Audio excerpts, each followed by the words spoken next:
Hello and welcome to Super Switch Headz, the premier Nintendo podcast on all of the internet. My name is Patrick Knisley. My name is David Howe, and boy, oh boy, ladies and gentlemen, we have a very special guest, crowd favorite, returning to the podcast for tonight's episode. We got the one, the only Jay Rios on the show, ladies and gentlemen. How's it going, Jay? It's going good. Thanks for having me again. Glad to hear I'm a crowd favorite. Yeah. You know, my haters would say otherwise, but I'm glad they're wrong. Yeah, on this show, you're always a babyface, Jay. Thank you. Thank you for putting it in wrestling terms.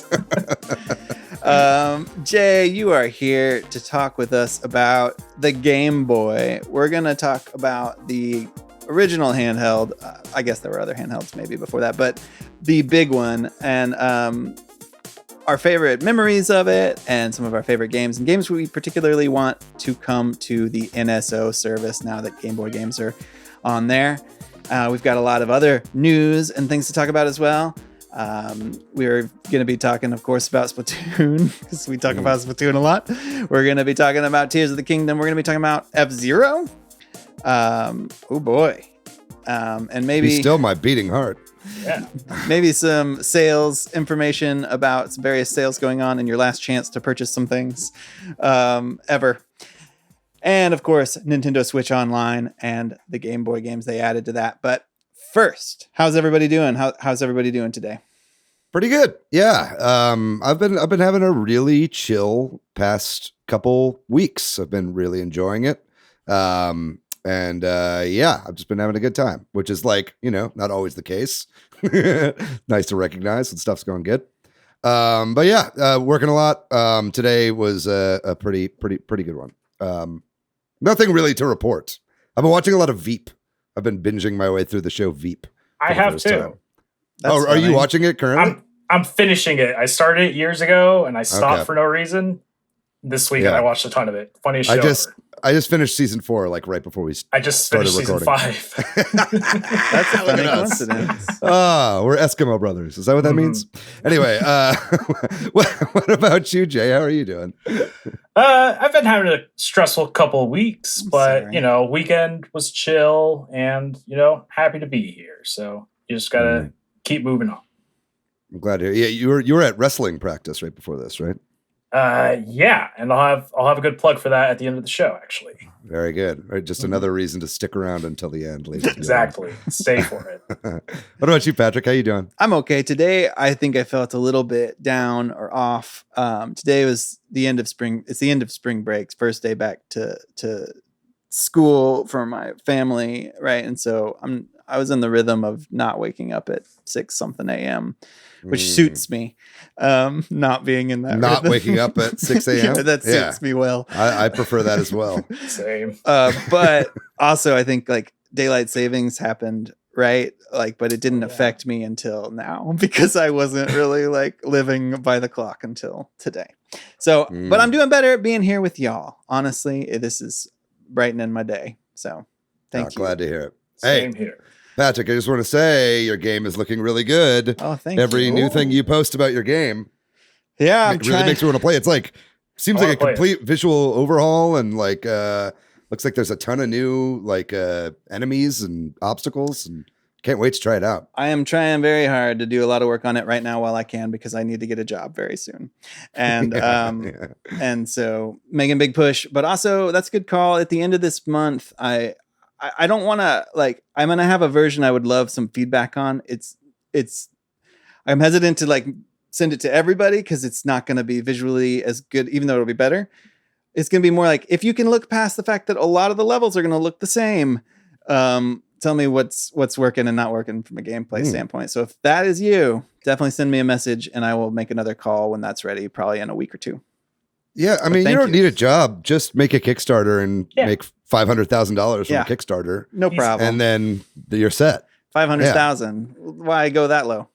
Million. Yeah, didn't Broken Age by Double Fine make like 3 million or something like that? Made games before. Anyway. You're not Tim Schafer? Last week, we'll do our shout outs now. And last week was a particularly important big one for us. It was the episode 200 special. So special thanks first off to everybody who showed up in the chat, which was a lot of people and a lot of people that, you know, are a big part of our community and some people that come by every once in a while or just listen. And that was great to have that nice variety as well. It meant a lot. Yeah.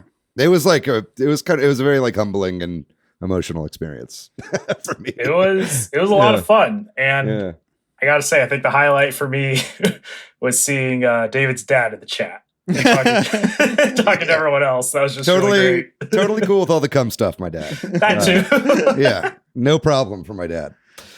Well, so there are so many people we could and should shout out, but we have limited time. Some comments we got post the episode. Summer said that Matt made them tear up at the end, and I went back and listened to Matt's speech at the end, and man, that was really nice. I agree. Yeah, it was really good. That said, how nice is it that he's not here right now? We don't have to. Yeah. So much easier and smoother. A lot less tears coming your way, I'll tell you that. The touchy-feeliness is gone. No, A Musel too pointed out that eagle-eyed viewers may spot Captain N in David's background from that episode, which was a callback to the Captain N episode. And Drew, way to say exactly what David said before we started recording, which is like it's a callback to our episode. Yeah. Nice work. AV answered one of their own questions to us, which was what Nintendo game should be directed by who, and Link's Awakening by David Lynch is such a great idea. Apparently, Link's Awakening was influenced by Twin Peaks and David Lynch. Yep. Yeah, I think they talked about it in a lot of asks or something like that, how they were influenced by that show. That makes a lot of sense. It does, actually.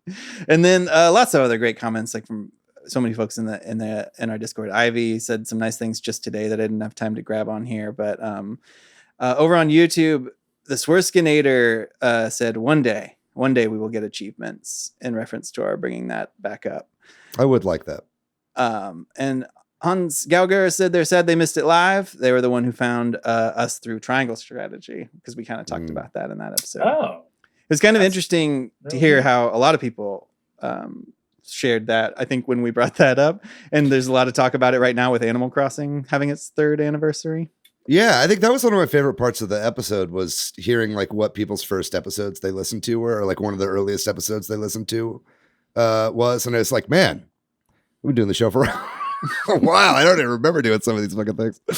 But yeah, thanks everybody for tuning in. That was really amazing. Yes. So if you too want to be shouted out, do send us a note or comment on our YouTube. But also, don't just send us a note and comment on our YouTube. Remember to hit the like and subscribe buttons on YouTube as well. That's right. Hit that little bell icon so you get notified every time we put up a new video. That's the pro way to do it. You got a point too. Yeah, right down here. So I don't know where I am in the Zoom call. It's somewhere. It's down here somewhere. Yeah. All right. With that, we're going to move into our news segment. Yeah, so we talked about this last week, but Bayonetta Origins, Cereza, and the Lost Demons released. I don't know that the three of us have much to say about this. I don't know that I have heard anything about this from anyone. Like last week, we talked about the reviews came out and it was reviewing okay. And since then, silence. I don't know anybody that's picked it up. I don't know. Unfortunate maybe for this game that it's going to just kind of be swept. I don't know. We'll see, but we'll see. I mean, maybe it's going to win Game of the Year at the Game Awards 2023. That's probably what will happen. Yeah, that's gotta be it. That's what's going to happen. I don't know. I'm not getting any advertising for it because fucking Hideki Kamiya blocked me on Twitter. Okay. So that's why I can't see any of the advertisement. But I don't know. I feel like this game was always going to be dead on arrival. It's just really weird and hasn't really been marketed great. I mean, I'm part of the problem. I didn't really give it a fair shake, but it's like, you know, I'm not going to drop $60 on every new game that comes out if it doesn't really sell itself right. So, I don't know. If you've been playing this game, please let us know how it is. Because I am curious, but not enough to buy the damn thing. Definitely. Well, we'll move on. It came out. I have nothing to say. Great news. That was the best news we've done yet on the show. We had to mention it. Yes, yeah, I agree.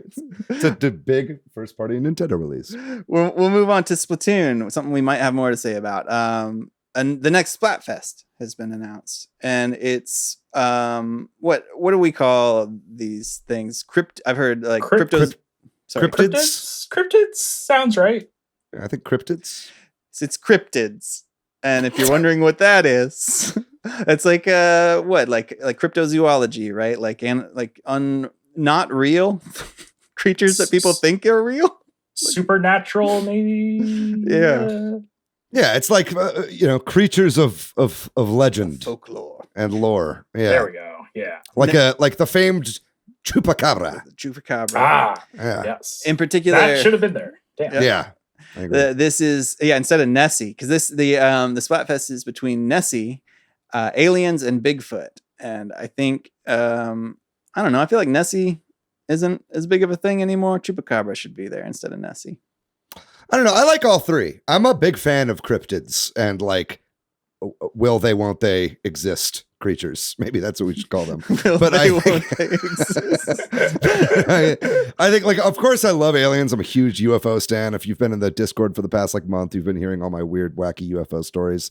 I've always loved Bigfoot as a kid. I thought Bigfoot was always really cool. And then Nessie is like cool too, like a submerged dinosaur, but I don't know. Where are you guys leaning on this Splatfest? What's like your gut telling you? I'm leaning aliens because Patrick, you're right. Nessie kind of fell off. You don't really hear about Nessie anymore. I didn't even think about that. Yeah, I feel do you just like hate the Scottish people? Is that what you're saying? I mean, we'll get there. We'll get there. No, they're fine. And Bigfoot, to me, Bigfoot was the first furry, and that's important, but it's not like a supernatural thing. I'm going with aliens because I feel like they gotta be somewhere. Maybe not next to us, but they gotta be somewhere. So I'm leaning aliens. To quote Carl Sagan, if it really is just us out there, it'd be an awful waste of space. Damn. He would have loved Splatoon. Yeah. I like to think he would have loved our podcast. I think most people, it sounds like, have been leaning aliens. I think it's I don't want to say obvious choice, but it feels like the big obvious choice. Yeah. We'll find out. I'd like to do a Splatfest where we pick the clearly most popular answer. I think it's what aliens. I think that's what aliens will be. I think it's going to be aliens. So anyway, whenever this goes up on Wednesday, I'll put up a poll in the Splatoon chat on our Discord. So if you're listening right now and you want to participate in that and you want to play with other Switch Heads over the Splatfest, please vote in that poll. Generally, we all go on whatever team gets the most votes, just so we can all play together. Might change this time around, but we'll put up a poll in there and we'll see how we lean. And we should say this is starting on April. I think technically it'll start on March 31st, the weekend of March 31st through April 2nd, as when this Splatfest is happening. So, with that we can move on to some Tears of the Kingdom news. So apparently, Tears of the Kingdom has surpassed Breath of the Wild's pre-orders, which I guess we're already talking about the sales of this game. The pre-orders for the Tears of the Kingdom are higher now than the pre-orders were for Breath of the Wild. Am I saying that in a way that makes sense? Yes, and I'm not sure if this is worldwide or I think it's like a Japanese analyst. This is like Japanese data, and it might even be for like not all retailers, right? But with enough data, you can kind of extrapolate, right? So it's seeming right now like that Tears of the Kingdom has a good chance of being the biggest debut in franchise history, as I understand it. Right. This was some analysis, like you said, from a specific area, but then kind of broadened out. Yeah. We can assume that. It doesn't surprise me.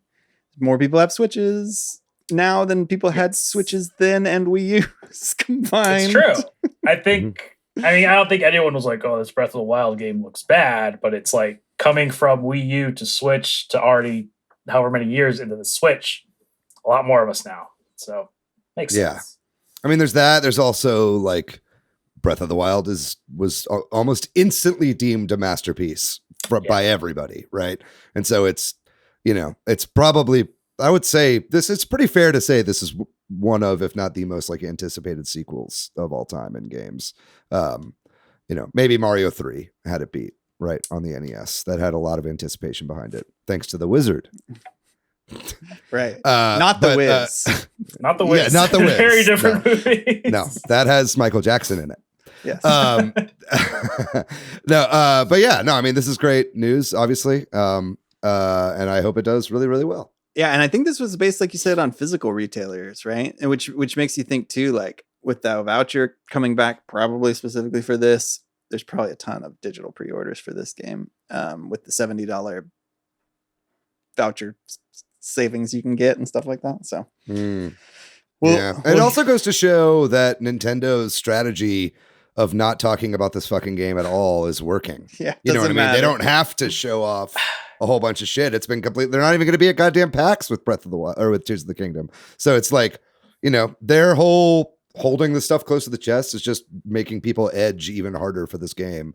And so, yeah, good for them. I mean, not a lot of people can pull that off. Yeah. Yeah. It is weird how little we know about it. And at the same time, everyone's like, I have faith. Yeah. And I do too, frankly. I'm like, I'm okay with not knowing too much yet. Yeah. I would, for some reason, I have a feeling this game is going to score like 80s on Metacritic. Which is not bad by any stretch of the imagination. I think people are just going to be like, it's kind of Breath of the Wild again. Yeah. Yeah. Well, yes, it is. We'll see. There is one last little thing that we should probably say about this before we move on. And that's that I think in Japan, one of the pre-order bonuses you can get is a spoon. Why? Like what? Oh, no, sorry, we can move on. Yes. Just, I mean, I don't know why. Fork? It's like a spoon. It's like a spoon with like a Hylian on it, with like the language. It's like a metallic spoon you can use with your cereal. Big spoon. Yeah, look it up. I'm not making this up. I believe. No, I think you're right. I saw silverware floating online of Zelda stuff, and I was like, good for them. I didn't know. Too tired to I didn't look into through. it. Yeah. Like, what kind of spoon is this? It's specifically for heroin. Yeah. When you give, like, I just see a small decorative spoon and I just think of people doing drugs with it, but we'll move on. No, I think of those people that have like all 50 states represented as spoons, like in a little shadow box on their wall. Yeah. Yeah. That's what it's like. I mean, I think you guys got to do a video game silverware. So get that spoon. I just saw a great plate on Instagram of Luigi having some butt torture. It was like it's like Luigi basically like jumping up after sitting on a spiny and he's like grabbing his ass. I really want that. Oh, okay, that's a lot better than what I had in mind. I think what I'm trying to say is I think we can get a whole episode out of that. Yeah, we can. I think so. Yeah. All right, well, we should move on. Okay. Yes, please. So F-Zero, rumors of a F-Zero GX remaster have been making the rounds recently, thanks to a video by Nintendo Prime, saying that Next Level Games is working on a remaster of this game. And we should mention that for a while there's been F-Zero rumors, and notably Nate the Hate, who gets a lot of stuff right, said Nintendo stuff in particular, said back late last year, I think it was, that F-Zero would be coming in 2023. Of course, kind of thought that might mean like on NSO or something, like or something. But I don't know. What do y'all think? Do you think, number one, that this is real, or that it's plausible that Next Level would be doing it? When we know the last game Next Level made was Mario Strikers, which came out last summer. Right. This hasn't been announced, so it could. But it sounds like if it is true, it might be coming this year or sometime-ish around then. I mean, I don't want to be like, I think this is true and just get my fucking hopes up only to be dashed, right? Because I love this goddamn game so much. I think F-Zero GX is one of my favorite games of all time. It's by the Super Monkey Ball developers. It's one of my favorite franchises of all time. So it's like, there's so much that I want this to be true. And I think that it very well could be true. I'm just not going to like throw my hat in the ring and be like, this is happening. Right. That said, I don't really get why. I don't think Next Level would be a good pick for this. And I don't really see why they would be on this. I don't even know that they did. They didn't even do like the 3DS port for Luigi's Mansion. It's like, I think like I just don't think they don't really do ports. You know, they kind of do like original games. And so I mean, I guess they could, but I think there's like a whole bunch of people who could do this better. Even like NERD, you know, just like give them some like you know, it could be just like tweaked emulation, I think, and it would be just fine.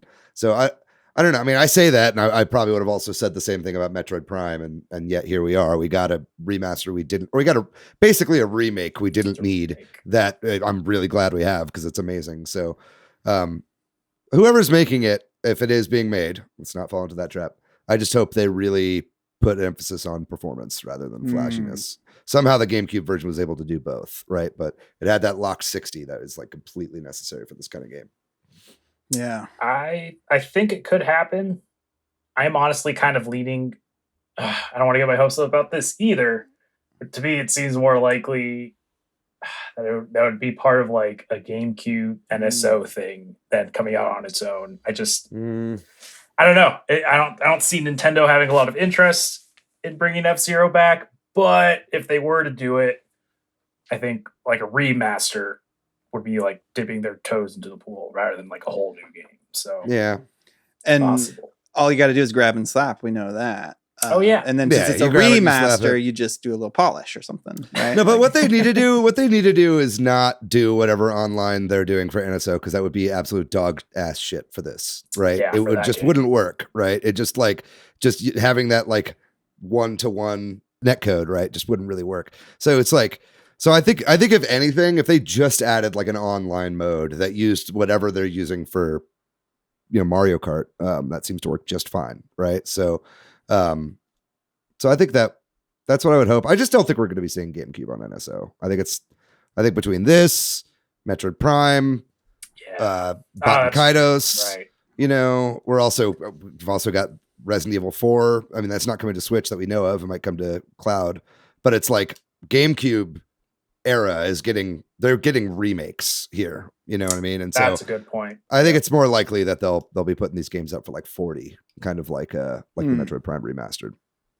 Yeah, and if it does exist, it does happen, I could see it being similar to Metroid Prime remaster, being just kind of a like, here it is.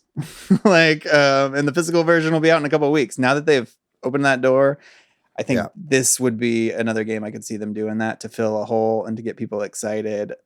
I hope they do it. I mean, this is what we've been saying the whole time with Metroid, and they did it, and it's been a huge success, right? And I think that's going to give the whole franchise a shot in the arm. And if they really want to, they fucking showed off that the F-Zero GBA game is coming, maximum velocity. So like, they could drop this and then drop that right after, just like they did with Fusion. Get the ball rolling again. Yeah. Well, we'll find out, I guess, eventually, or not. We'll find out by not finding out as these rumors go. Yep. That's how we do it. That's how we find out the things did not happen. That's right. That's how you prove a negative. But we're moving on. We are a Nintendo podcast, but we also are Steam Deck enthusiasts as well. And all of gaming, really. But we wanted to mention that the Steam Deck is on sale for the first time ever. There's the spring sale on Steam, and the Steam Deck is now a year old. And as a result, they have it's a year old, right? Did I make that up? Yep. It's 1 year old. It's 1 year old, and as a result, they have put it 10% off. So if you were waffling close to the fence, might be a time to go do it. I think it's through the end of the month. I should have had that. It's through the end of their spring. There's like a spring sale going on on Steam. I had that date somewhere, but I don't have it in front of me anymore. Why don't I look? While we discuss the Steam Deck. Yeah, I mean, I definitely think everyone should do this. I love the Steam Deck. I think if you like the Switch and you like portable gaming, the Steam Deck is it's a Switch Pro. It like feels like a Switch Pro. It feels like a Switch, but better in every way, basically. The only thing it's missing is a steady cadence of first-party Nintendo games, right? But, you know, like later this month, you know, Last of Us Part 1 is coming out, like the PS5 remake of Last of Us. I don't have a PS5, and so, like, that's great. I'm going to get it fucking on Steam and play it on Steam Deck, you know, stuff like that. It's like, it's got all the Xbox first parties. It's getting most of the Sony first parties. it emulates Nintendo really, really well. It's a really great console, and I think getting if you're worried about like price, like $359 for the 64 gig model, and then adding on like a terabyte SD card that you get during Black Friday or something like that for pretty cheap. Like that's a really good deal for a whole lot of space to play, modern gen games. Don't listen to what I said earlier. If you're interested, go rush out and do it right now because it's through the 23rd, which is shortly after this podcast comes out. So you have a day It's Thursday. after this comes out. If you're interested. I am mixing. We love up forcing a different people day. to make impulse buys on things that are over $300. Don't buy something if you can't afford it, though. I want a Steam Deck eventually. I just Eventually. feel like right now I wouldn't be able to do it justice. I have too much on the plate. I think this But is eventually. also a good sign that shows that they will maybe do another sale. You know what I mean? I don't know. There's no guarantees of anything, but 20% at the 2-year? Yeah. I was going to say, I'll just wait till next year. Well, you can go buy a Steam Deck, and they're putting it on sale, but it is your last chance, right? This is the final warning, last chance to buy games on the Wii U and 3DS eShops. That's what I had in my head. Those are closing down on the 27th. So this is our last chance to talk about this before those are officially closed. So March 27th, next Monday is the last day to buy games legally on those eShops. Yeah. Big Unless you're using like some backdoor shop that pirates will certainly probably already have set up. But pirate shop. I just bought like a $70 US card just to like load up like into my Nintendo account just to like peruse some last minute purchases. I don't know that I'll get $70 worth of games, but it goes between your Switch and your 3DS. So it's like if I don't get everything, I at least want to get Pocket Card Jockey. There's a few games I've been wanting to get Escape, which is a like spiritual sequel to a game that we'll talk about later in the episode. That was a DSiWare game. It's like little like weird ones like that I've eyed for a long time and just never got around to. I will say, man, if you've got a 3DS and you haven't yet, buy Rhythm Heaven Mega Mix. Yes. I was about to say that. Yeah, Rhythm Heaven Mega Mix and so WarioWare Gold are must-haves on the system. Those are both like the best games in both of those franchises. And at least in the case of Rhythm Heaven Mega Mix, that's a digital only game in the US. So that's the only way you can get it. It's through the eShop. Can I give some quick heads up? Sure. If you, I'm sorry I keep talking about Phoenix Wright, but I got to let the people know. You got to get Spirit of Justice and Dual Destinies, because those, if I remember correctly, are digital only on 3DS. You get them on iOS. And also, if you're a Pokemon head like me, download the demos, because apparently a lot of these demos have unique Pokemon that you will not be able to get again. So, quick heads up on that. That's a good tip. That is a good Thank tip. you. Of course. While we're talking about this, I just wanted to mention this because I thought this was really funny, but listeners may be aware of somebody named or goes by the name of the Completionist. Yeah, Gerard. The Completionist, yeah, he and his whole shtick is 100%ing things, right? Like completing a game and that sort of thing. He bought every game on the 3DS and Wii U eShops. He 100% of the eShops. Yeah. Yeah. Can you I think say he how said much? Yeah, it was like $18,000 or something like that, or $20,000, something like that for my every God. game. Obviously Yeah. doing pretty well with his YouTube channel. I was going to say, Yeah. that's what I need to do with my life. He talked about that in the video. He's like, if you guys might have noticed for the past year, we've had like a lot more sponsors. And like, it was for this. Yeah. $18,000. That's Yeah.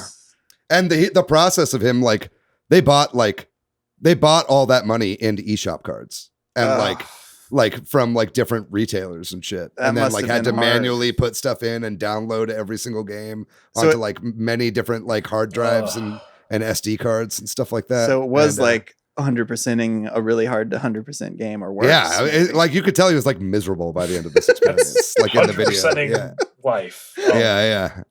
No, but it's a really fascinating video. I really recommend watching it. And at the end, he talks about how there's like a game preservation kind of society. I forget exactly what they're called, but at the end of all this, he's going to be donating these consoles and all the hard drives to them. So basically, there will always be forever at least some legitimate backups of these games somewhere that people can, grab files from, data from, and stuff like that in order to get these playable in the future when nobody can play these anymore. Which, thank you for your service. There's one other sort of related thing that's been discussed lately, and that's that there's been all these people saying online that their Wii U's have been bricked lately. Yeah, so apparently there might be some sort of memory leak or something like that that's happening with Wii U's that's causing some of them to brick. I guess this is happening because maybe people are firing them up to go buy something on the, on the Wii U eShop. I'm not really sure, but it just stands in stark contrast to our main topic today. Not that the Game Boys don't break or have problems, but man. They survived Gulf Wars. Absolutely. Which we should move on in the news then to the NSO announcement. So we got our first Game Boy update, right? Is that true? We got the GBA Fusion drop, but that was sort of its own little thing. But they announced a Nintendo Switch Online update for Game Boy, NES, and Super NES. So the free tier all got at least one game. The Game Boy got Kirby's Dream Land 2, Burger Time Deluxe. The NES was Xevious, and the Super Nintendo is everybody's favorite billiards game, Side Pocket. Finally. Yeah. Thank God. For anyone that doesn't have Clubhouse Games 51 Worldwide Classics, you can now play top-down pool on your Switch. Yeah, so I guess we're going to be talking all about Game Boy in our main topic, but maybe we can talk about these specific games. Anything out of this stand out to y'all? Kirby's Dream Land 2 or Burger Time Deluxe? I mean, at first I was like, this is a pretty underwhelming drop, and it was also kind of random. I still hate that there's no cadence on when they release these fucking things. Like, when's the last time we got NES or SNES games? And now we got like 2 random fucking games, so that's a little strange. I mean, don't get me wrong, Xevious is a great, like shoot 'em up. And Kirby's Dream Land 2 is better than Kirby's Dream Land 1. It's actually got the copy ability mechanic that was not in the first game. And I'll say this, I've never actually played Burger Time before in any form. And this is my first time actually playing a Burger Time game. And I'm like, what? This is right up my fucking alley. I love this. Wow. Nice. Yeah, I've been really enjoying Burger Time Deluxe. So I think there's some good stuff in here. What I find interesting about it is that none of these games are the games that they showed are coming to Game Boy and Game Boy Color when they first announced it, right? These are kind of like random games. So like, when are those coming? Are those going to be different drops? Like, why didn't those come before this? This is like not what they did with the N64 games, right? They just started releasing one a month and then they stopped, right? We haven't got one in a while. It's been a minute. I guess GoldenEye was the last one, right? Yeah. GoldenEye. Yeah, it's strange. I agree with the general comment about, like, at first I was a little bit like, what? Because I think exactly you nailed it. Like, because there's no cadence to this, and because these are not the ones they said. But I think these are actually decent games. I don't really know much about Side Pocket, but it's just weird that we don't have a rhythm to it. And there doesn't have to be, but it would be nice. It would be nice, because it would be nice. One of the big problems with this whole setup has been that sort of lackluster feeling, and it's Nintendo's non-communicating about it just doesn't help, So I will say I'm a big fan of just a very weird coincidence that so many of these games are games that I never rented, but I just happened to see when I was at Blockbuster as a kid. I do remember seeing the Side Pocket game a lot. Yeah. And there's like Peacekeepers also. So I'm like, all right, that's great pattern, Nintendo. Yeah.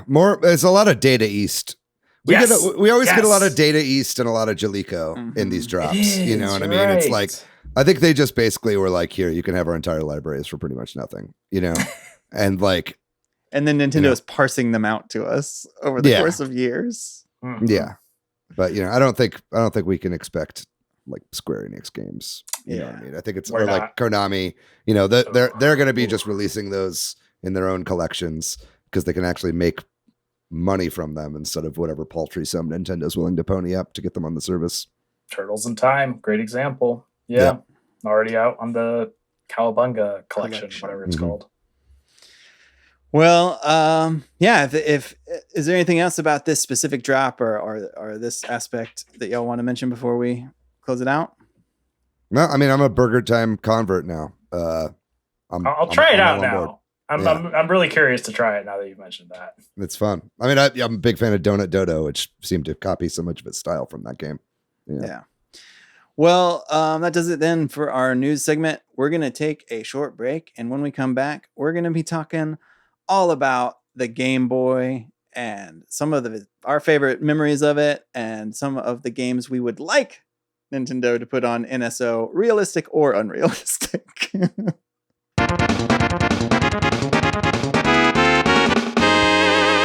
All right, we are back, and this week we are talking about the Game Boy. Now that Nintendo has added Game Boy games to Nintendo Switch Online, we thought we would take this week to reflect back on the original Game Boy, the original handheld of Nintendo. I guess technically there's the Game & Watch. We'll talk about that. But and some of our favorite memories and games, as well as some games we want them to add to NSO.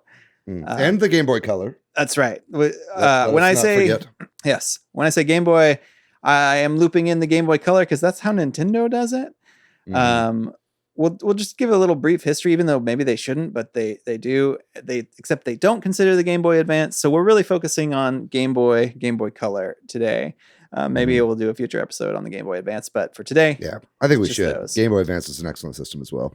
So Nintendo experimented with these little handhelds called the Game & Watch, which I actually had one or two of. I think I had two growing up. Those came out in between 1980 and 1991, so they actually kind of overlapped with the Game Boy. But I think those are the precursor to the Game Boy, and like sometimes when I think of playing those my early memories of the Game Boy kind of get jumbled in with some like Game & Watch stuff. But the Game Boy itself came out in 1989. And this is what blows my mind. It was discontinued in March of 2003. Like that's a long time for that to like be around. Like the Game Boy Color is kind of when it got discontinued, really. I guess I should say. Again, they kind of looped this in together, but the Game Boy Color came out like in 1998. So that's like over 10 years later. I feel like the Game Boy is just so prolific. I don't know if y'all like it is just. And not only that, we were talking about it earlier. It's just such a chunky, like. I pulled my Game Boy out. I eventually sold it, but like you could still turn it on. It had like lines on the screen. It didn't work super great, but like, man, it still worked. You know what I mean? Like, and even then, with a little bit of TLC, as I understand, I watch a lot of like retro renew people like on YouTube, right? And like what's one of his names? Retro Future does a lot of like Game Boy repair and stuff like that.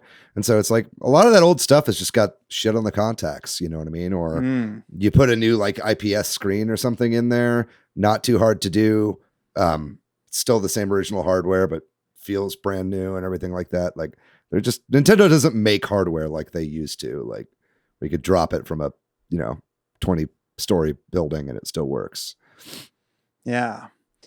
And according to Nintendo's numbers, they sold 118 million Game Boys. And that, again, includes the Game Boy Color over the course of their life. It's just crazy. Big numbers. Obviously, the Switch is like not much past that, but is just past that. But that was a long time ago, and it was just a different thing. The population now has billions more people than it had. Right. Yeah. And there were like iterations on the Game Boy too. There was the Game Boy Pocket, right? Which I never had, but I think, just smaller, right? Like, yeah, smaller, way better screen, thinner. Yeah. I loved my Game Boy Pocket. That was definitely my favorite iteration of the system. Nice. And I guess they had something called the Game Boy Light in Japan, but I don't really know a lot about that. Sort of the same thing, just smaller, even smaller. No, the light refers to Just it had a the backlight. screen. Yeah. Or it was side lit, I believe, or front lit or something like that. But it had an actual light built in. It's a shame that never released in the US. I think that would have been a no-brainer, but it was late in the Game Boy's lifespan that released in Japan. This might be jumping ahead, but talking about the light, just one of the things about the Game Boy that I very much remember is all my Game Boy stuff. Like I had the like accessories. I was about to mention that. Yeah. And not just I had a carrying case for it, you know what I mean? And then I had another carrying case that was even bigger if I wanted to bring more games. And then you had the light. I had the Game Boy light thing, and then the magnifying screen, and you had the magnifying screen. I was about to mention that one. That was so good. Did you have that one, Jay? I did. I had a light one that was like a little worm light kind of thing. I had that for my GBC. Yeah. I had the screen, and then my favorite one, which probably really sucked looking back, was like a rumble thing. Ooh. Yes, I remember that. Yeah, I think you charged it, like you put it into where the batteries are, and somehow it would figure out when to rumble. But now that I think about it, it's like, how could that have worked? It's probably just sound. It's probably just a really loud sound. Speaker that shook the whole thing. Yeah. I just really remember that one. Yeah. I definitely had some of those. I remember like cases, like they used to have just even cases for cartridges and shit. Around my house, I've got so many of those fucking clear cartridges that are clear cartridge cases that are just you don't really need. But stuff like that, definitely everybody had their own little bespoke little Game Boy purse that they would carry the Game Boy around in. Yes, that's what I was thinking of. Oh man, I also had the Game Genie for the Game Boy. Which I know the Game Shark kind of was the later iteration of those things too, but all that. Yeah, I had a Game Shark as well. I used Game Shark to get all 151 Pokemon back in the day. I had no shame, and I used fucking Missing No to get them up to all level 100 and shit like that. Oh man! And then I think I glitched out my game or something on a save, and I had to start all over again on Pokemon Blue, and that was really devastating for me. But I had a Game Shark, so I just got them all back again. When you were a kid, you just had time to do asinine shit. Totally. I used that for getting shiny Pokemon in Gold and Silver. And God bless my parents, I printed out so many, I think it was Game Shark codes maybe. Yes. Whereas I probably somewhere in 100 to 200 pages of just this Pokemon regular, this one's shiny, code. And man, I had so much patience back then. Yeah, I never had it, but your parents are oh, one day he's going to be a data processor. He's going to learn how to use computers. There were so many accessories. There was the camera as well. Oh, yeah. And then I think we were talking about this before we started recording, the Super Game Boy. I don't know if that counts as an accessory for the Game Boy or not. Yeah, I would definitely say so. I mean, I've got a strategy guide back here for there we go. And you got one there, Jay.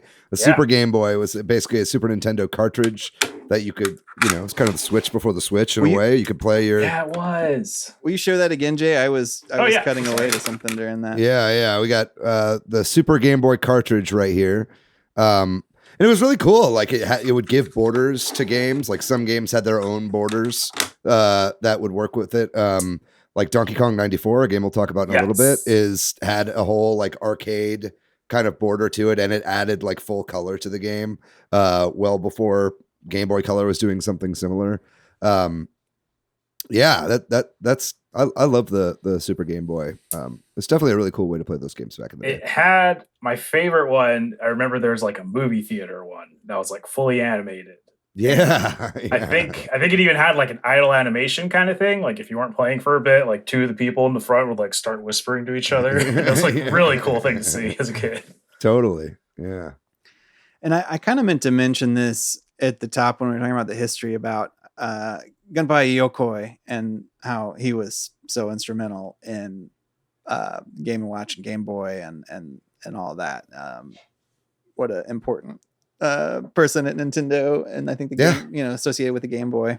I know there were a bunch of other people that were involved, but I mean, a lot of this too that we're talking about, like the history of it, is about to be in a movie. I mean, like that's right, the Tetris movie. The Tetris movie coming out. It's not specifically about the Game Boy, but like it's kind of the catalyst for the whole story of Tetris. Was like, like the idea I think was Gunpei Yokoi was like, I think maybe this was more for like the Game & Watch when he came up with it, but he was the one who was coming up with a lot of these portable consoles, and it's like watching a businessman just like twiddling with a calculator on the train, right? Like that got the idea of the Game & Watch going, and then the Game Boy, and then it was like, oh, okay, and there's also like a market outside of just like kids. Like this isn't just a toy. Like, Tetris was a huge game that really crossed all borders as far as the kinds of people that were gamers at this point. Like I remember my Uncle Rich, rest in peace, passed away a couple of years ago, but he's my Welsh uncle. And one of my favorite memories of the Game Boy is like going to Wales, bringing my Game Boy, showing him Tetris. And then for like, just like 3 hours, he like just set the Game Boy like down on the table and played it like this, like with his fingers, like it just like kind of going. It was like such a goofy way to watch somebody play it, but he was like totally smitten by it, right? And I think it just had all this crazy crossover for adults that weren't, that kind of look down a bit on like sitting in front of a TV and plugging in a console. It was like a way for people that weren't core gamers to actually play. Yeah, I think that's a good call too, that Tetris is just so tied up in the Game Boy. I mean, now we have Tetris, all kinds of different Tetris on all kinds of different systems and all kind of copycat Tetris games, but the original Tetris came out on the Game Boy and was just such a awesome game. I mean, like when we talk about our favorite Game Boy games, that's up there, if not number one on my list, because that's what I played so much of on my Game Boy. Totally. Same here. That's how I learned about Tetris, was through the Game Boy Tetris. Yeah, absolutely. I mean, like I remember seeing Game Boys like in the kiosks and stuff before we ever got one when I was really young, like 4 or 5. And just being like blown away by it. I also loved like the kind of like art they had. It was like kind of like a weird like lines, like hands, and they were like just the whole like box design was so like attractive. It was very nostalgic for me. And I don't want to like completely go over Game Boy Color or the Game Boy camera as well. I mean, that was like, it's kind of like one of the first digital cameras that most people owned. You know what I mean? It was dog shit. It looked terrible, but like it had a little printer, and you could. I want them to bring Game Boy camera to NSO.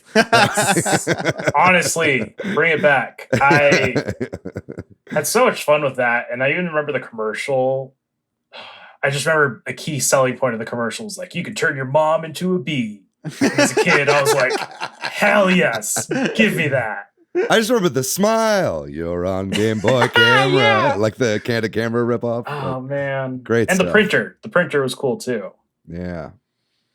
Well, before we talk more about games, I David, you shared a great memory just now that of going to Wales and sharing it with your uncle. Like I have a lot of great memories of the Game Boy, and like I think like my older brothers were big soccer players, and so I was dragged to a lot of soccer matches. And man, that Game Boy got me through sitting on the sideline of many a soccer match. That was like that's one of my main memories of playing the Game Boy, is doing it on the side of a field. You got good natural lighting there. Yeah. Yeah. I didn't need my light then, Yeah, I mean, I feel like the majority of the time I played my Game Boy was like at night in the back seat of the car, like holding it up so the headlights behind me could, you know what I mean, could light up the screen. Can relate. I kind of want to share for me. There's a chance I might be misremembering this, but I'm pretty confident that as a kid, the way Game Boy came into my life was my sister, either they were having some sweepstake or it was Monopoly. Like she won a Game Boy through McDonald's. Right. Yeah. And I just remember getting that way. Bless my sister. I ended up playing the Game Boy a lot more than she did. And like it kind of became mine, even though I never asked her. But yeah, came with Tetris, and that was just like complete game changer for me. Like I was a Game Boy fan from then on. Mm-hmm. Yep. Yeah, I remember. I think when I got the Game Boy, I was so fucking excited when we got a game, because me and my brother both got it. I was probably just about 5 maybe when I got it. My brother was like 2 years younger than me, but we both got one, so we could like play with each other. We got like a link cable and all that. I just remember I was in North Carolina at the time. It was before I moved to Texas, and just yelling to my neighbor who was like getting out of the car, like in his driveway, who's like an adult. I was like, "Look, we got Game Boys!" It's like out of a commercial. And he was like, "Hey, I have one of those," and I was like, "Yes!" And we just were really, really excited. Yeah, I look back on those days fondly. I love that big gray thing. Yeah, I did something similar. I remember I had a great grandma who, bless her heart, she made it to like 110, I think. Oh my, fuck! And I think after the Game Boy Pocket came out, like my mom was like, "Hey, do you want to talk to your great grandma?" I was like, "Sure." And the whole time I was like, "Oh man, I just got this Game Boy Pocket," and blah blah blah, just things she could not care the slightest about. But I was just like, she needs to know this. Like, she's got to know. That's how important it was. She's like, I was literally in the Civil War. Probably, maybe. That makes me think the other major memory that comes to mind of the Game Boy for me is like, I guess these are the times I played it, right? Like was on trips, like playing at my grandparents' house in Oklahoma. And finally beating Super Mario Land. I remember like being in a room in their house, and like that memory is etched in my mind of beating that game. Well, it ends with like the shoot 'em up stage where you're like in the plane, right? Yeah. Kind of has a bit of a change there at the end. Yeah. Anybody who's interested, by the way, I think one of my favorite like comics is like a Game Boy comic. I think I've talked about it on the podcast before. There was like a brief run where Nintendo was doing comics, Nintendo Comic System, it was called.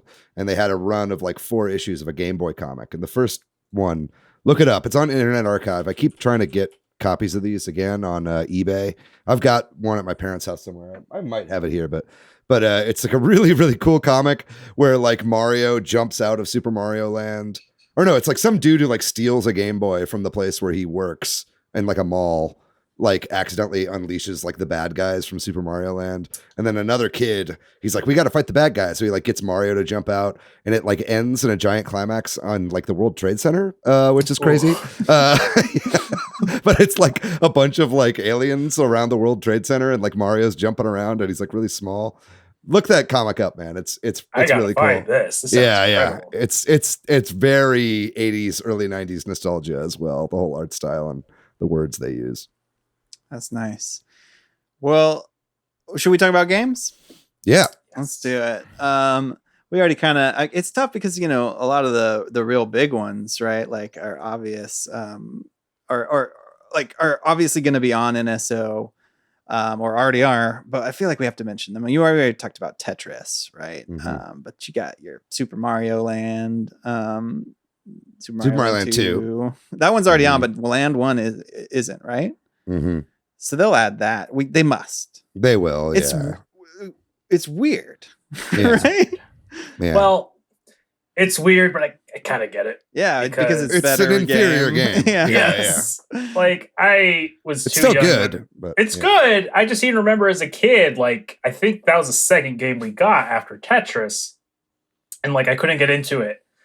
I think part of it might have been like scary for me. I was like, this doesn't feel like Mario on Nintendo. But then 2 came out, and that was like, oh, this is what Mario on the Game Boy needs to feel like, basically. Yeah.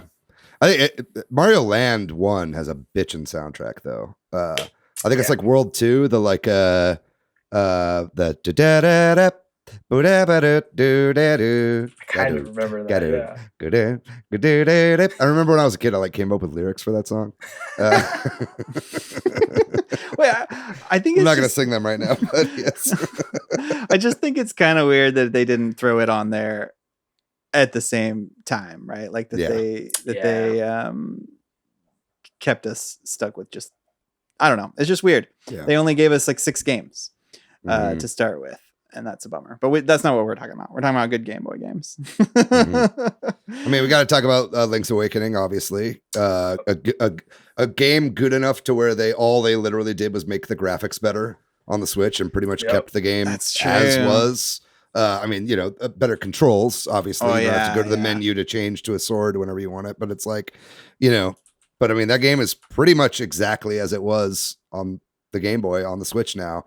And that holds up really well. We've got the Game Boy Color version of that on NSO right now. That's a must play. Yeah. What else? What's on there right now that or is obvious or can't have a chance of coming?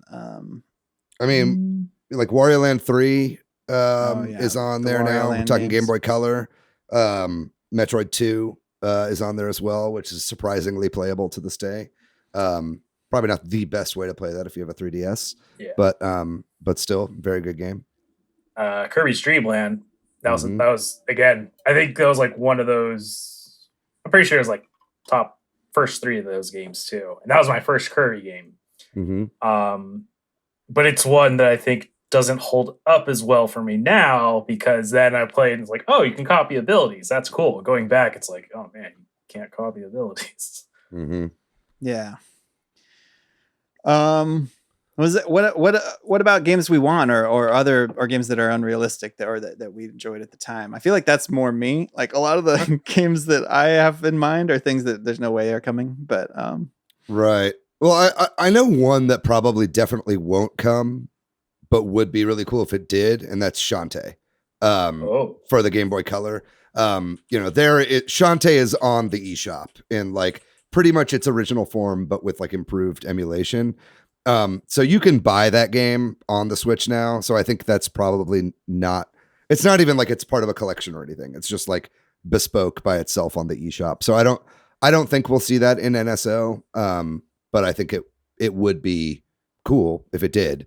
But definitely worth playing. Like that's an amazing game. That's probably worth buying on the eShop. Is it because there's like I get confused with the Shantaes. Like I think there's like 3 of them that you can get like on consoles now. Or are any of them the Game Boy Color ones or no? Yeah, the one that's on the one that's on the eShop. I mean, there's a few on the eShop, but the original Shantae was a Game Boy Color game. That's right. Okay, by itself. Yeah. Gotcha. I mean, there's some other ones that I would love to see come that I don't think will ever come that we could talk about before we get into like the ones we really want to see. Maybe. Sure. I have them on here as honorable mentions, but Donkey Kong Country, the port for Game Boy Color was excellent. I loved it. That was a good one. It was like a really, really, really good port of that game that added like a level and had like mini games and stuff like that. It was pretty mind blowing at the time to be able to play Donkey Kong Country on the Game Boy, like not like the Donkey Kong Land games, but like Country proper was amazing. Super Mario Brothers Deluxe was a really good port of the original Super Mario Brothers game that had multiplayer included in it, which was really cool. Only problem with that game is that it's like the camera is like really zoomed in because they want it to be pixel perfect. So it's like you don't see the whole screen. You have to like jump up to see further up, which always made me not like it as much. But at the time, it was like what we could get. You know what I mean? And so that was a really great port. That's a funny note I think about the Game Boy is I was kind of looking through a list of games that are from the Game Boy. How many ports, like how many just like games you don't associate with the Game Boy were on the Game Boy? And that's probably true of the Game Boy Color too. But I think about the Game Boy, like just like I had the tennis that is basically the NES tennis game. I put a lot of time into that on the Game Boy. But anyway, that was just an aside. Sorry. Anybody else have ones that probably won't come, but love to see anyway?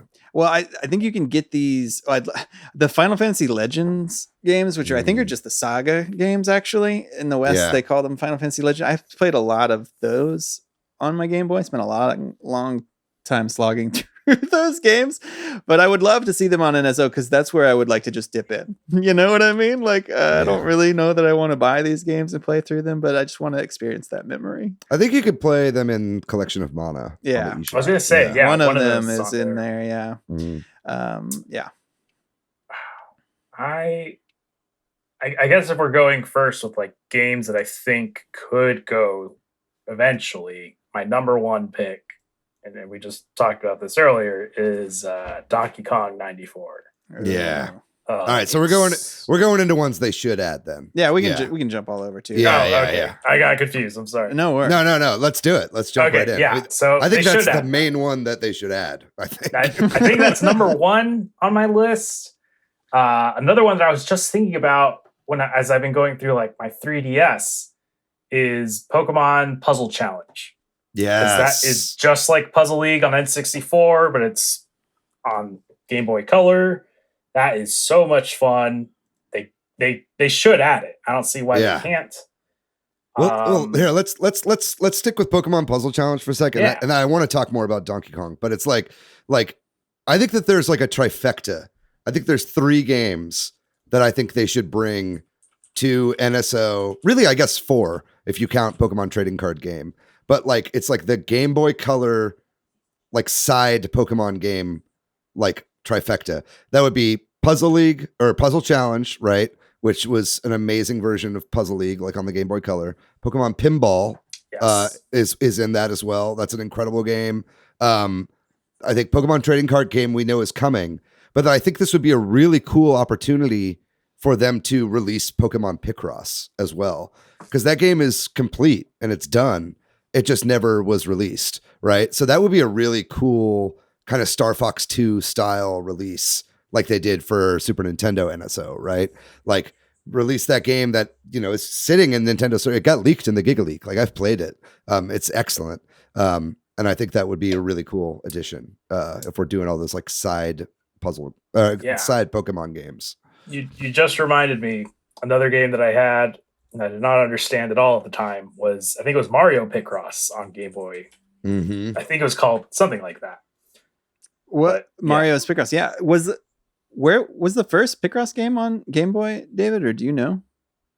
Because it wasn't there just a plain Picross on Game Boy? Yeah, I think it was Mario's Picross was the first game. And that Jupiter made anyway of the, like nanograms have been around for a while, like in paper form. Right. But yeah, I think the first one was for Game Boy, and then I think it was Mario's Super Picross or something was on Super Nintendo, but Game Boy was first. Yeah. Gotcha. Which makes sense. Good call. I did not put that on here, but I just remembered that.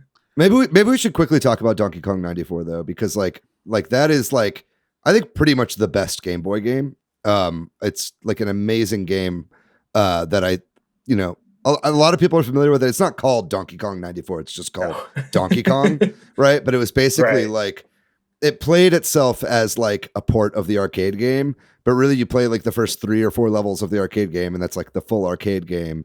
And then it opens up and it's like, it eventually became the Mario versus Donkey Kong series, right? Right. It did, yeah. But like at the time it was like kind of this almost like mind-bending like puzzle platformer that was it was really quick to play, but really replayable. And it just had it had like 100 levels or something insane. Like that game was really, really fun. And it felt really good to control Mario in that game. Did you ever play that, Patrick?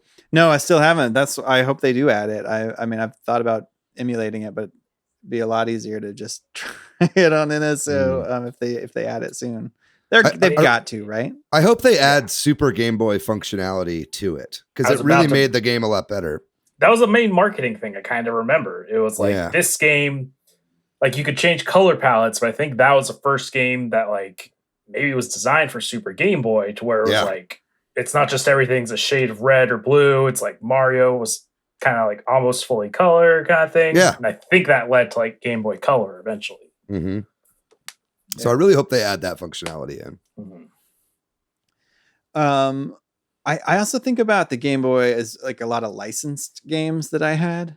A lot of like, I feel like I had multiple different ones that honestly were probably pretty forgettable, but like Bugs Bunny games and like, and some of those were okay actually, I think, or at least one, I think. But there were like Tom and Jerry games. I had like a lot of licensed games for the Game Boy because I was a kid, right? Like and they made that was the era of licensed gaming. It's not like that anymore, like it used to be, right? We gave it a try, and most of them were bad. Most of them were bad. I will say one of my first experiences with like at least starting to understand like, oh, this is not a good game. it was Rocket Power. It was a Game Boy Color game based on the Rocket Power the Nickelodeon show. Yeah, was that Disney? I don't know if it was Disney. It was Nickelodeon, and in my mind, like I think it was around the same time like Tony Hawk games came out, and I was like, hell yeah, Tony Hawk on the Game Boy Color, and you play it, and it is not Tony Hawk on the Game Boy Color. It is something else that wasn't. Yeah. I think also like some Rugrats game. Like I was just anything Nickelodeon. I was just like, yeah, let's get the game. Yeah, I feel like that as well. I also played Ren and Stimpy. I'm sorry, I just remembered Ren and Stimpy on Game Boy. It was probably very bad too. I'll tell you one game that I hope comes, but I honestly have no idea who the developer was. I should look this up. Was a game called Quirk, KWIRK. Oh yeah. I remember. It was sort of Quirk. like I believe they were single screen puzzles, but they might not have been. This was a game I spent a lot of time playing on the Game Boy, and I don't know if I ever played this. Part of the reason this game was cool, I want to see it again is I remember it being hard when I was a kid. Like, basically, you kind of had to puzzle your way out of rooms by moving things around, like pushing blocks and that sort of thing.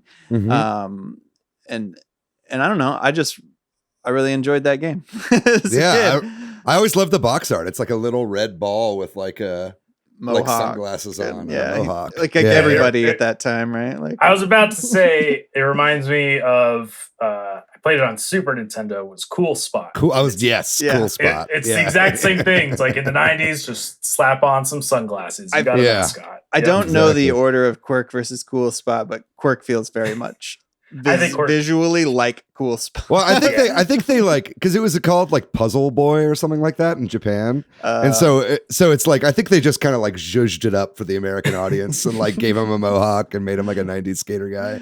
Yeah, because in the game it's not as obvious. Yeah, no, it's not at all. He's just like a circle. But who was it that made it? Was Atlas and that published it in Japan, but Acclaim. Acclaim did it here in the US. Yeah. So I guess Atlas made it. So I don't know. Maybe that's possible, but inspiration for Persona. Yeah. Right. Yeah. They love their dungeons. I'd love to. I think we should get a couple obvious ones out of the way. We already talked about the Pokemon side games. Obviously we need the Pokemon main. I mean, that's like you put a list of the best Game Boy games. Pokemon Gold and Silver or Red and Blue are always going to be up at the top of the list, right? Like those are obviously incredible games and they really hold up to this day. I mean, obviously they've been made better in a lot of ways since then, but I think those would be huge mega hits again on NSO. Yes. And I think everybody would be playing them. It would be great to play these games online with your friends and like battle and trade and all that kind of stuff. Pokemon Home. Yeah, exactly. Have some kind of Pokemon Home integration. Even if they didn't do Red and Blue, if they just did Yellow and Crystal, I think that would be awesome. Yeah. I'd be totally happy with that. But I think they'd probably want to do Red and Blue to like have the nostalgia, right? Get people to come back. But I think obviously those need to come back. I think it's kind of a bit at the whims and wishes of the Pokemon Company at this point on if that's going to happen. We'll see. Excuse me. I wanted to bring up Wave Race. Ooh. The original Wave Race was a Game Boy game for the original Game Boy. It was a top-down racer on water, and obviously, it was a really cool game. I mean, Wave Race 64 is better in every single possible way. But it's the first Wave Race has a lot of charm and had a really cool aesthetic. I really like the box art for that game as well. And I'd love to see that come to the NSO. And I feel like that one has a pretty good shot at actually making it. They have the rights to that one. They can do it. So unless it's like branded with Kawasaki stuff. But even that didn't stop them from getting the N64 game on there. So yeah. I just kind of remembered another game from my childhood. Probably not got on NSO would be kind of cool was Dragon Quest, because that's how I found out about those games. My mom just bought them for me randomly, and it was right after I'd beaten Super Mario RPG, so I was like, oh, I actually like kind of get how these games work. But they had a spin-off kind of thing called Dragon Quest Monsters, which of course was kind of Pokemon based. It was very cool. I don't completely remember the mechanics, but I think it was like 3 at a time, something like that. Mm-hmm. So that'd be a cool one, but I don't see it happening. Honestly. Yeah, I mean that's hard with Square Enix, you know, but it's exactly. like, but it's also like, you know, Yeah, they're are they going to release? games, are they going to release Dragon Quest Monsters like on the eShop? You know, like, No.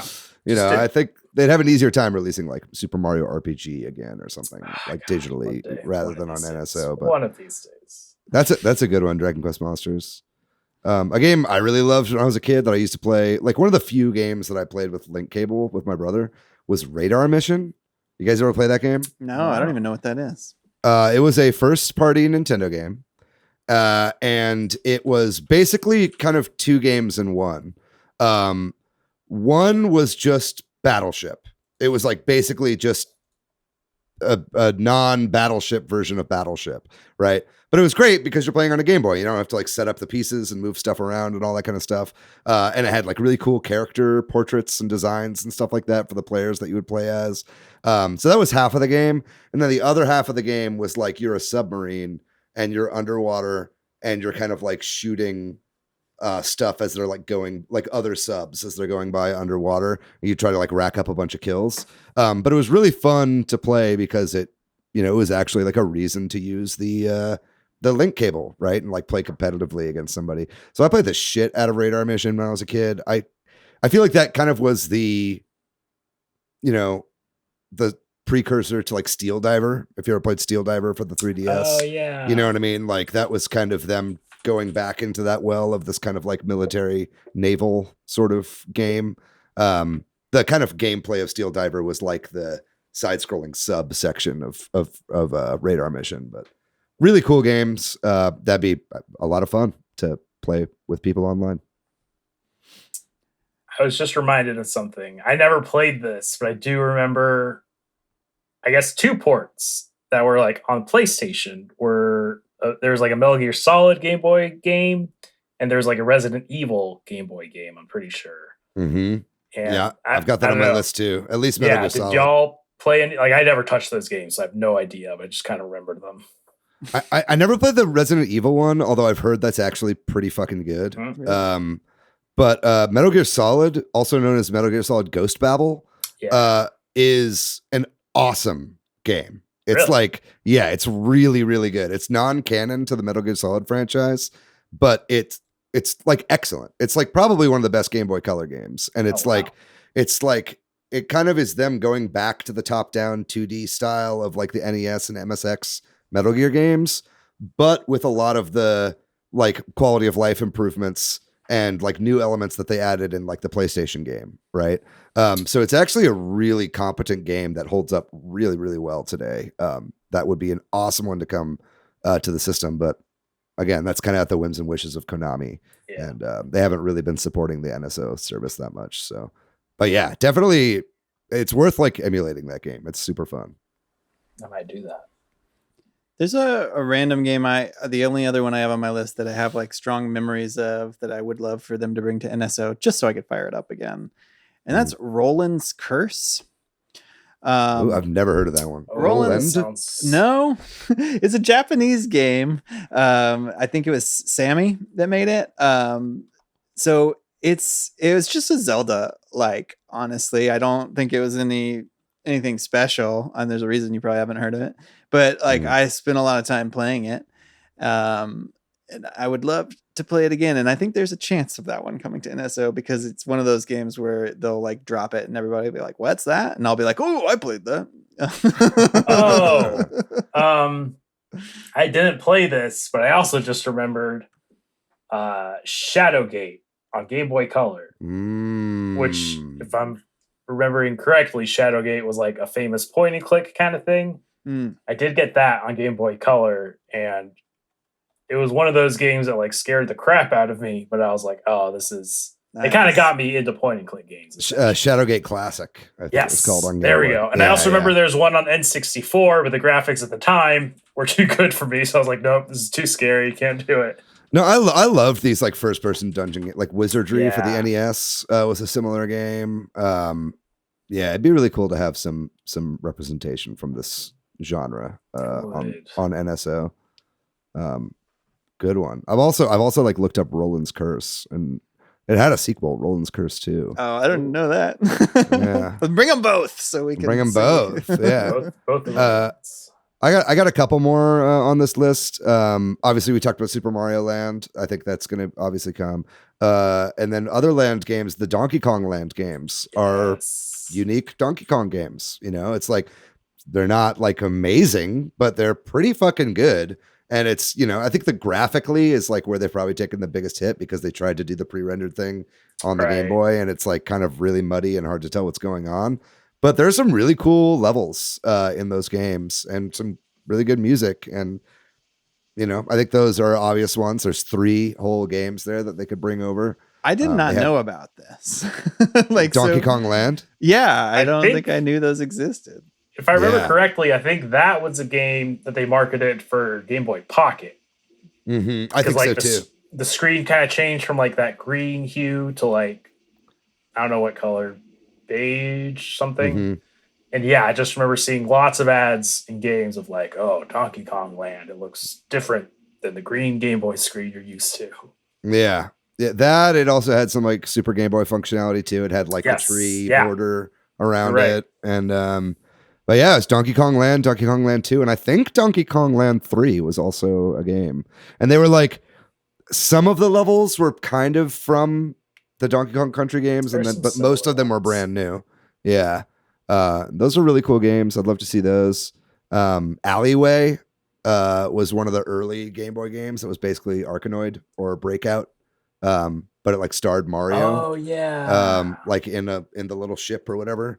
And so, you know, those games are awesome. I'd love to see Alleyway make it to Game Boy.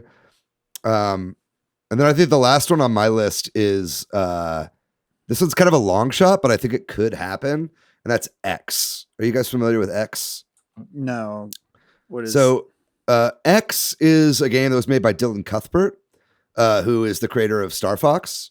And this was the game that he made basically before Star Fox. And it is a 3D on rails. It's part of it's on rails and then part of it is open, but it's a 3D flight shooter like Star Fox on the fucking Game Boy. Like, it's crazy. Like, it's got 3D visuals. It runs like dog ass. It's like, 5 frames per second or something like that, if that. But it's like, I think there's a really great story, and there was the Star Fox big anniversary recently of the game's release. And, there's been a lot of like retrospectives on Argonaut and Dylan Cuthbert and all these like kind of British guys that Nintendo brought on to make the Star Fox games. The way that they did this, they kind of they like reverse engineered a Game Boy dev kit and like made this game on their own time and then came to Nintendo to present it to him. And Yamauchi at the time was like, what the fuck? Our system can do this? Like, they had no idea that was even possible to do these kinds of graphics, And so that game never got a release in the US because they were like, we don't think that Westerners will get this because they're kind of too dumb. But it did come out in Europe and it did come out in Japan. And it's just like a really cool piece of Game Boy history that I'd love to see come to NSO. And like I mentioned Escape earlier, that was kind of a DSi like spiritual successor to this game that also came out. But yeah, it was like basically Star Fox before Star Fox on way more limited hardware. And I'd love to see that come to the service as well.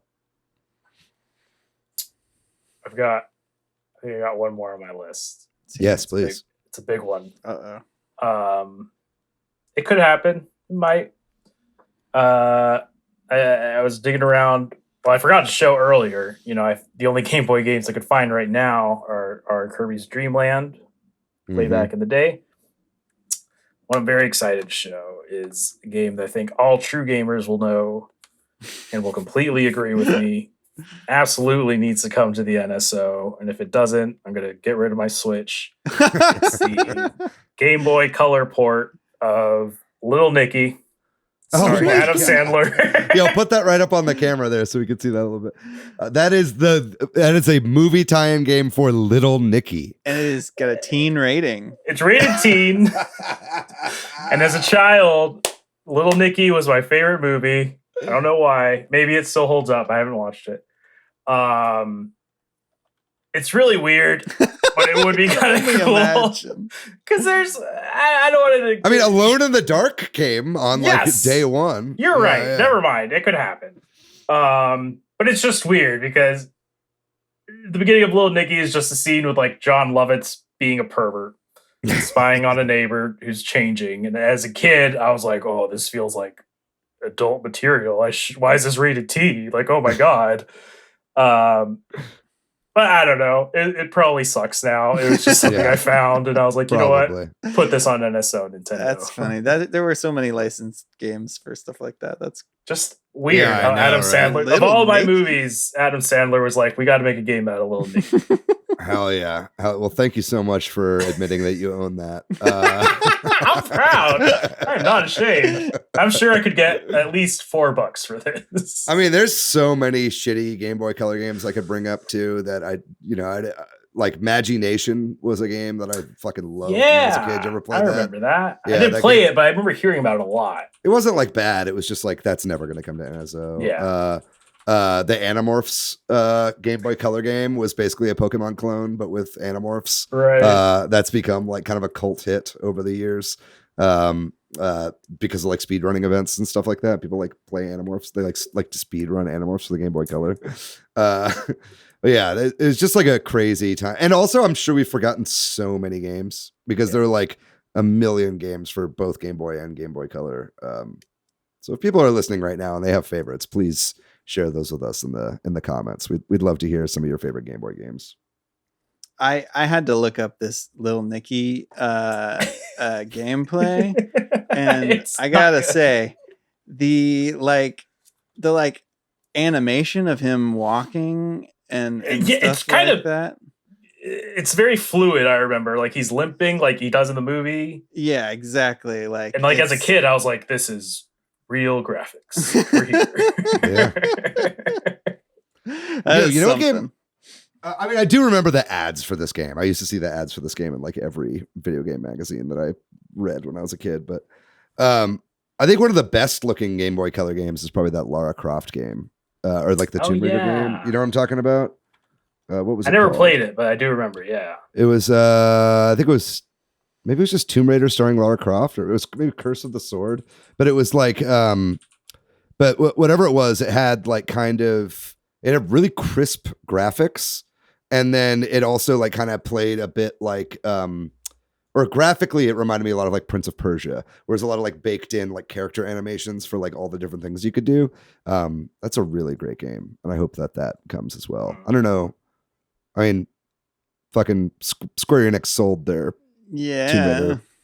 right. So maybe Embracer and Amazon now. Amazon have a stake. I don't know. Something weird's going on there. Yeah, they'll put it. It'll be exclusively on Amazon Luna.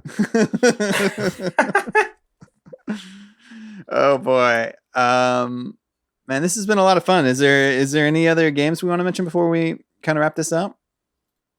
I mean, there's so many Game Boy games. There's a lot of games that came out between the Game Boy and the Game Boy Color. Like that's a long time and a lot of games. Most of them probably bad, but. Yeah, I mean, those are the ones I wrote down. Those are like the standouts for me, but there are so many more. I really think this is the right time to release Pokemon Picross for the Game Boy Color. That's a good call. It's like a good full featured game that is complete. Yeah.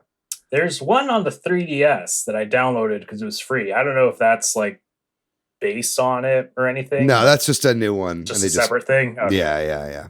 Well, I did not own a lot of handhelds after the Game Boy. I kind of like thought they were for kids, which I regret now, I guess. I mean, I don't actually spend a lot of time regretting things like that, but the Switch reintroduced me to hands, but I have a lot of fond memories of being a kid with my Game Boy, and it's so nice to get the chance to talk about it with y'all.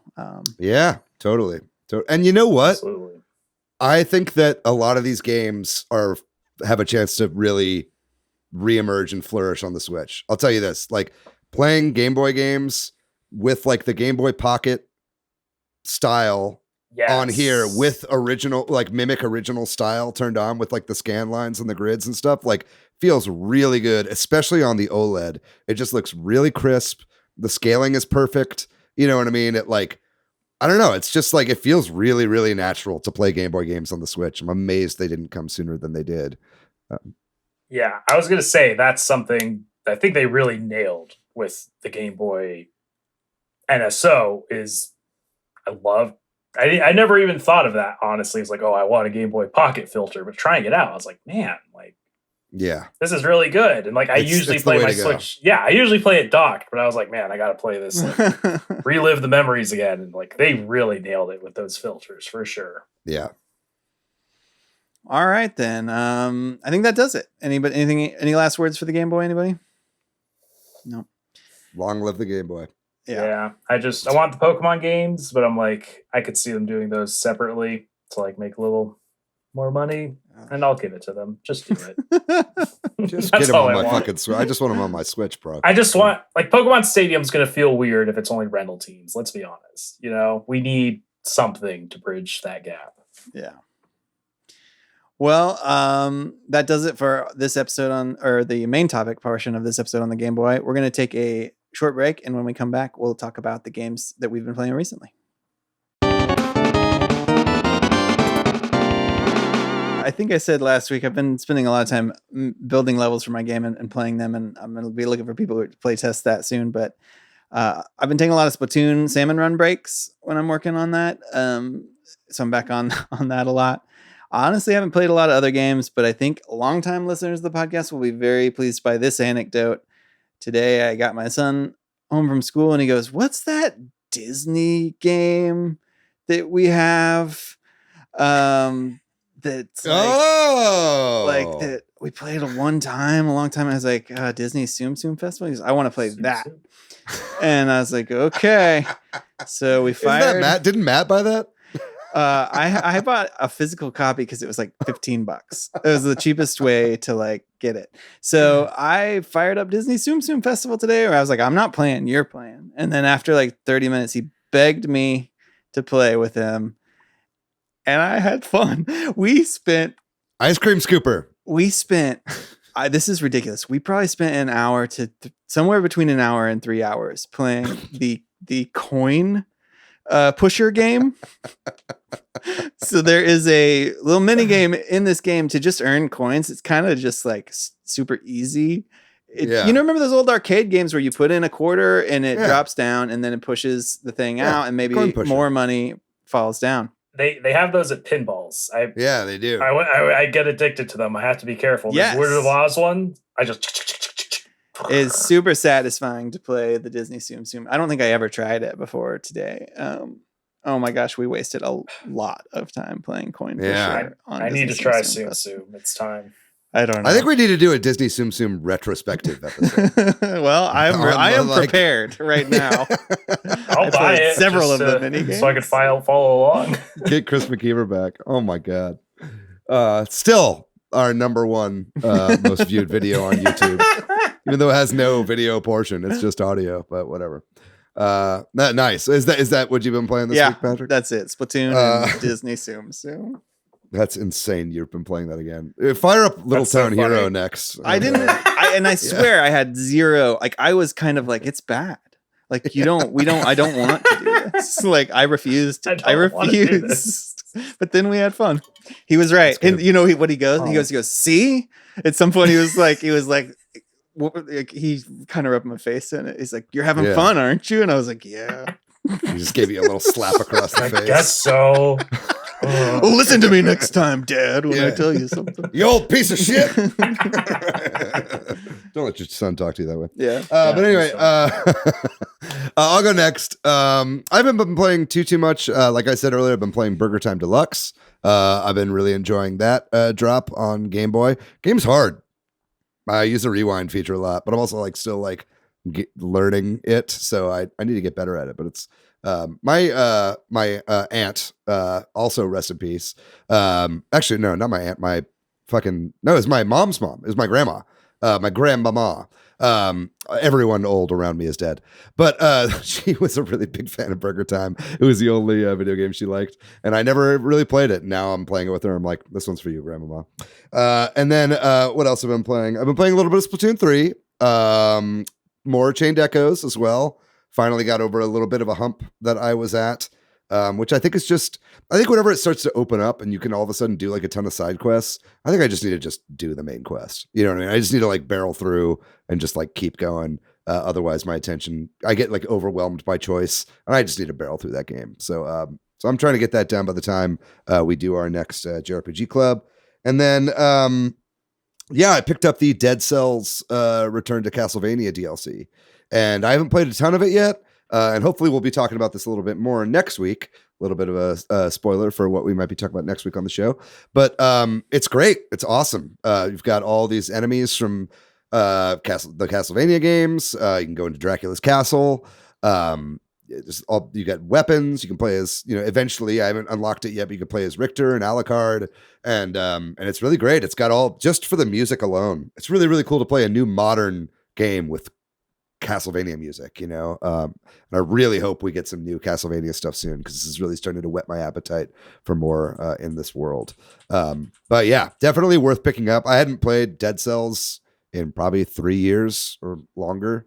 And then I picked this back up and I'm starting to get my like sea legs back with Dead Cells, because I was decent at that game. I never got super far into it.